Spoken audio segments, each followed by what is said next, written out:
Combination இருக்கே, அது ரொம்ப தெய்வீகமான காம்பினேஷன். நான் எம்எஸ்வி கண்ணதாசன், எவ்வளவு படங்கள், எவ்வளவு பாடல்கள், ஒவ்வொரு பாடலும் ஒவ்வொரு தினசாக இருக்கும். எத்தனையோ விதங்கள் பண்ணியிருக்கோம். அவர்களில் என்னெல்லாம் பண்ணியிருக்கோம், அவளர் தொடர்கதையில் என்னெல்லாம் பண்ணியிருக்கோம். மன்மத லீலையில் 6 பாட்டு ஒரே ஷூட்டிங் நடந்துக்கிட்டே இருக்கு. ஷூட்டிங் நடந்துக்கிட்டே இருக்கிற வீட்லேயே 3 பேர் உட்காந்துக்குவோம். கமலா, நான், எம்எஸ்வி. இது ஷார்ட் சொல்லிட்டு இங்கே வந்துடுவேன். இங்கே வந்து உட்காரோம்.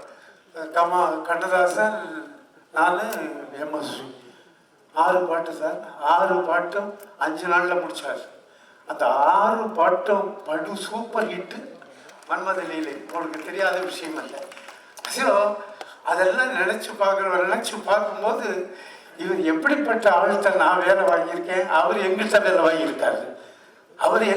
வாங்கியிருக்காருன்னு சொல்லுவேன் நான்.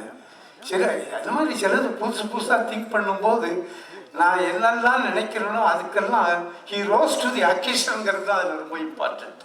அவர் எப்படி எனக்கு நான் நினைக்கிறதுக்கு உடனே வராது. நான் நினைக்கிறதுக்கு அப்போ உடனே வராது. ஒன்றும் இல்லை, அவர்களில் ஒரு நேரம் உலக நாயகன் பேசணும். ஒரே ஒரு விஷயத்தை மட்டும் சொல்லிடுறேன். மறந்து போச்சுன்னா வந்துடுவேன்.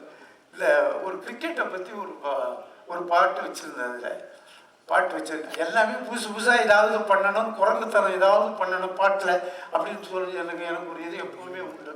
அதுபடி ஒரு பாட்டு கம்ப்ளீட்டாக ஒரு கிரிக்கெட் ஆடுறதே ஒரு பாட்டு உருவத்தில் கொண்டு வருவோம் அப்படின்னு சொல்லி அதுக்காக சிரமப்பட்டு, இதில் கிரிக்கெட்னா எனக்கு என்னன்னே தெரியாதுன்னாரு அவர். யார்? எம்எஸ்வி அவர்கள். நீ கவலைப்படாதீங்க, என்னன்னு சொல்கிறேன் அப்படின்னு சொல்லி அவருக்கு எக்ஸ்பிளைன் பண்ணி, இங்கே இருக்கும் ஒரு விக்கெட்டு, இங்கே இருக்கும் விக்கெட்டு, இங்கேருந்து ஓடி போய் வந்து போடுவான், இதெல்லாம் அவருக்கு எக்ஸ்பிளைன். அப்படியா? அப்புறம் எங்கே போடுறாங்க அவங்க, ஏன் ஓடணும், ரன் எடுக்க ஓடணும் இருந்தாரு. ரன் எடுக்க ஓடணும். அப்படி ரன் எடுத்து அவன் எவ்வளோ ரன் எடுக்கிறான், அதுக்குள்ளே பந்து போட்டு அவுட் ஆகிட்டான்னா அவ்வளோதான் ரன். அவனுக்கு மொத்தம் 20 ரன் 22 ரன் அப்படின்னு சொல்லி அந்த ஒவ்வொரு இதுக்கும் மியூசிக் போட்டார் சார். அவர் அங்கேயே கிரிக்கெட்டை பற்றி கமலஹாசன் ரொம்ப ஹெல்ப் பண்ணி தான். கமலஹாசன் அங்கேயே இருந்த ரெக்கார்டிங் இல்லையே. அது ரொம்ப அற்புதமாக வந்தது அது. பட் படத்தினுடைய நீளம் காரணமாக அதை நான் ரிமூவ் பண்ண வேண்டிய கண்ணீரோடு அதை ரிமூவ் பண்ண நான் இருக்கா இருக்கு. அது சில பிரிண்டில் இந்த முதல்ல என்ன பண்ணுவாங்கன்னா அவங்களே எடுத்துருவாங்க, யாரையும் கேட்க மாட்டாங்க. அந்த மாதிரி 2-3 இடத்துல எடுத்துட்டாங்கன்னு கேள்விப்பட்டு தான் நான் ரொம்ப வருத்தப்பட்டேன். அது எவ்வளவு ரொம்ப அற்புதமாக இருந்தது. அந்த மேட்ரு அற்புதமாக இருந்தது. அதனால அதையும் சொல்றதுக்கு ஆசைப்படுறேன்.